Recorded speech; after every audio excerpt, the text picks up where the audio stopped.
So with any kind of stress, just know that we build up resilience. We want to build up resilience in our children. Resilience is the adaptive response to serious hardship, and it's built through interactions of the biology and the environment that children are in.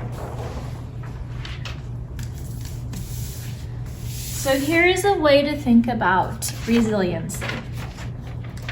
If you think about a balance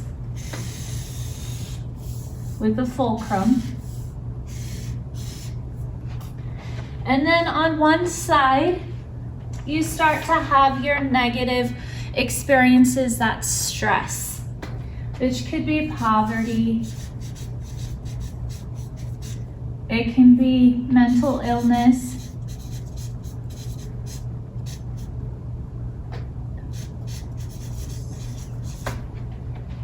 and things that we just know, it's all of those things that you feel bad about having to need to those children, divorce, those kinds of things. But over on this side, we have the positive things. It's those caring relationships.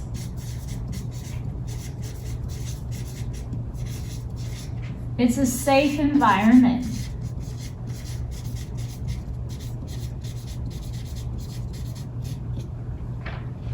It's having healthy food and enough of it. Those are those positive things that can outweigh those things that are stressful. And so what we want to do as caregivers is to pile on more and more of those positive things.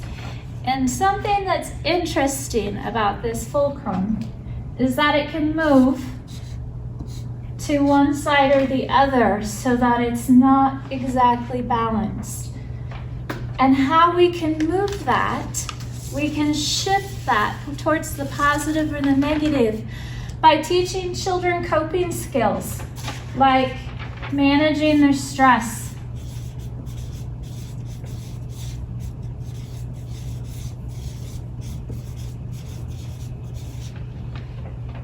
and solving problems.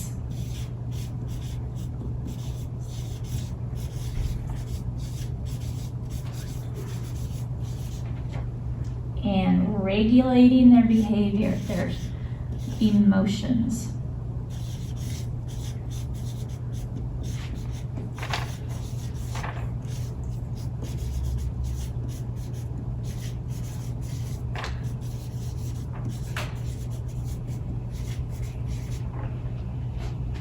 And even planning ahead.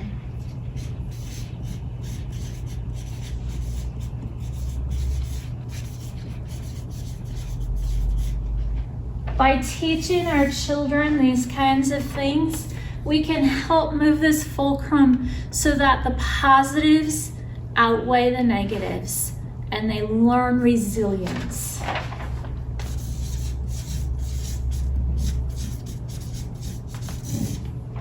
Which is what we need in order to be able to grow and move forward and move past those challenging times.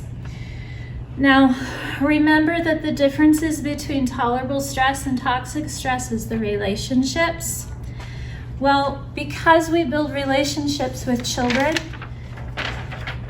we give them somebody that they know that they're going to see. They know when they come into childcare, they come into the room, they know who the teacher's going to be. They know that they have someone there that will make sure that they have good food, that their environment is safe, that they have somebody to help them manage stress, regulate emotions, teach them how to solve problems and look for solutions. So that comes with the consistency. Are their teachers consistent? We know that that is almost impossible sometimes to make sure that their teacher is there every day, especially during time of COVID. Teachers are getting sick. They need to be gone for a while and take care of them to be healthy and take care of their families. Their families are just as important. So what are we doing to make sure that there is some consistency with the relationships?